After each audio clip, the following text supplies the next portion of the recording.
They were almost depressingly energetic.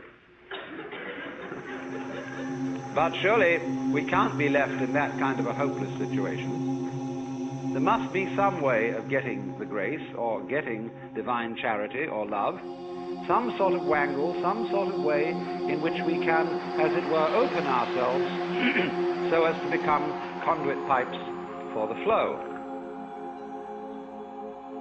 And so the more subtle preachers try to see if we can open ourselves and teach methods of meditation and spiritual discipline in the hope that we can contact this power.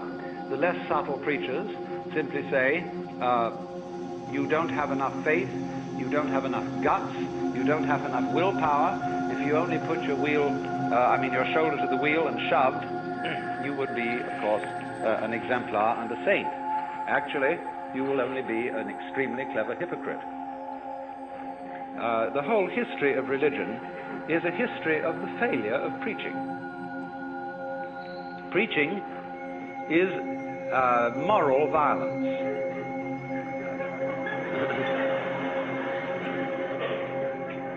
If when you deal with the so-called practical world and people don't behave as you would wish they would, you get out the army or the police force or the big stick, and if those strike you as somewhat crude, you resort to giving lectures. And I mean lectures in the sense of a pie jaw, a solemn adjuration and exhortation to behave better next time. Now, let us look at some of the practical consequences of adjuring people and commanding people to love. Many a parent says to the child, nice children love their mothers. And, of course, I'm sure you're a nice child. You ought to love your mother, but not because I, your mother, say so, but because you really want to do so. Because one of the difficulties is none of us in our heart of hearts respect love which is not freely given. If, for example, you are an ailing parent and you need to be looked after, and you have a son or daughter who feels dutifully that they should look after you because, after all, you've done so much for them, but this somehow, your living with your father or mother prevents you from having a home and a life of your own, naturally you resent this duty, and your parent is well aware that you resent it, even if they pretend to ignore it. They therefore feel guilty that they have imposed upon your loyalty, and you, in turn, can't really disclose from yourself the fact that you hate them for getting sick, even though they couldn't help it. And therefore nobody enjoys the relationship. It is a painful duty carried out. And the same thing would naturally happen if, after a number of years, having at the altar made a solemn and terrible promise that you would love your wife and husband, come what may, forever and ever, till death do you part, and then suddenly you find you really haven't the heart in you to do it anymore, then you feel guilty, and that you ought to love your wife, family, or whatever, and naturally, this is a sort of fiasco, as would be obvious, if you were to ask your wife, do you really love me, and she were to reply, I'm trying very hard to do so.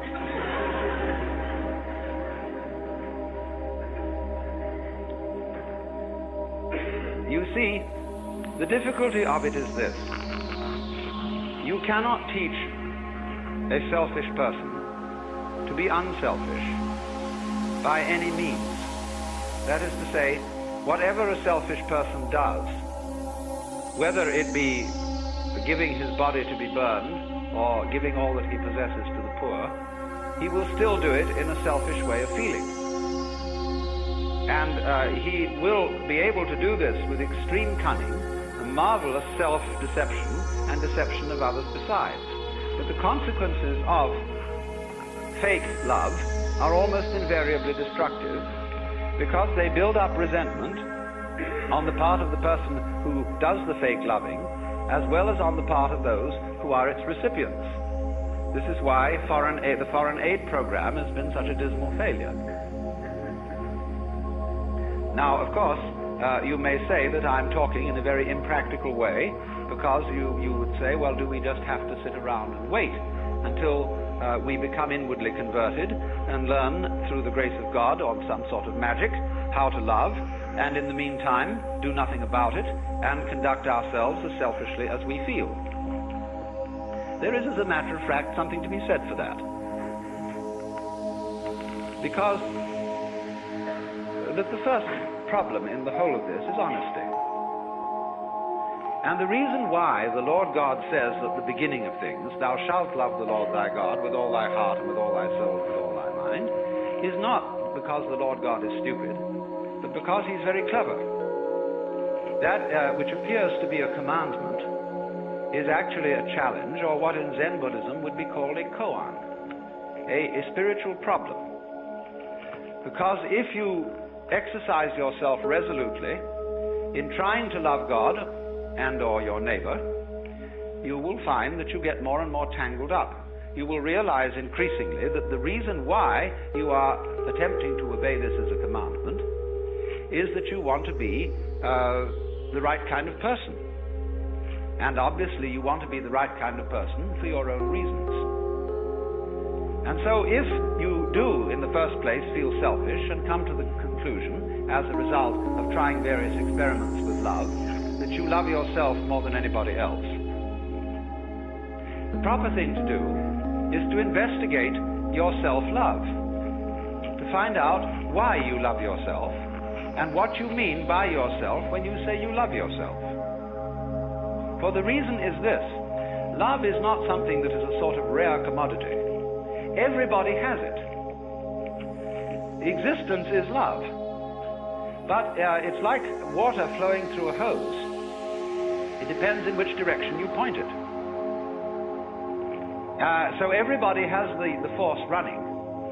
And maybe the way in which you find the force of love operating in you is that you have a passionate like of booze, or ice cream, or automobiles, or good-looking members of the opposite sex, or even the same sex.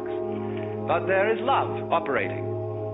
And people, of course, tend to distinguish between the various kinds of love. There are good kinds, such as divine charity, and allegedly bad kinds, such as, in quotes, animal lust.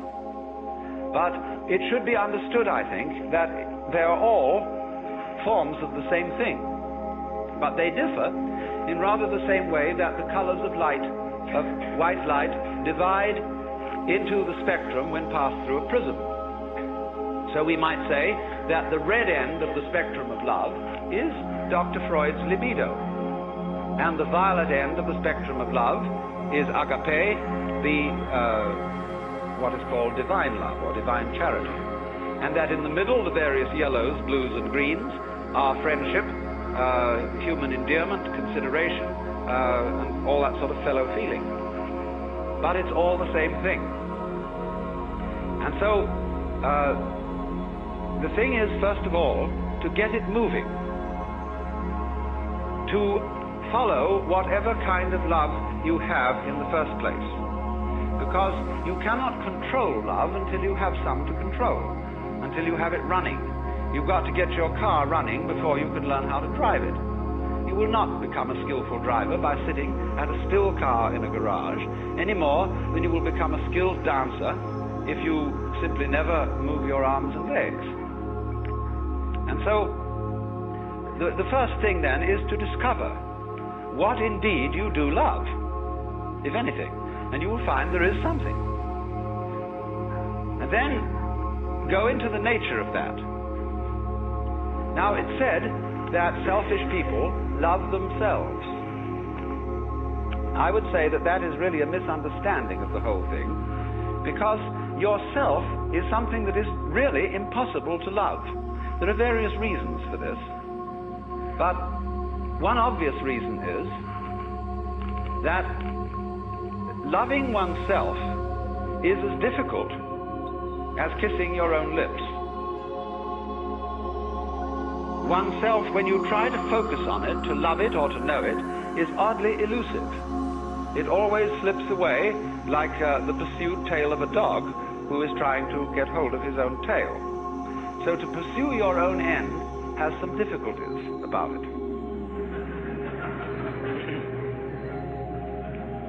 If you explore what you love when you say you love yourself, you will make the startling discovery that everything you love is something which you thought was other than yourself. Even if it be very ordinary things such as ice cream or booze, in the conventional sense, booze is not you, nor is ice cream. It turns into you in a manner of speaking when you consume it, but then you don't have it anymore. And so you look around for more in order to love it once again. But so long as you love it, you see, it's never you. When you love people, even however selfishly you love them, because of the pleasant sensations they give to you, still, it is somebody else that you love. And as you inquire into this, as you follow honestly your own selfishness, many interesting transformations begin to come about in you. One of the most interesting transformations of being directly and honestly selfish, in the same way that, for example, cats are, is that you stop deceiving people. A great deal of damage is done in practical human relations by saying that you love people, when what you mean is that you ought to, and you don't really. You give the wrong impression, and people begin to expect things of you which you're never going to come through with.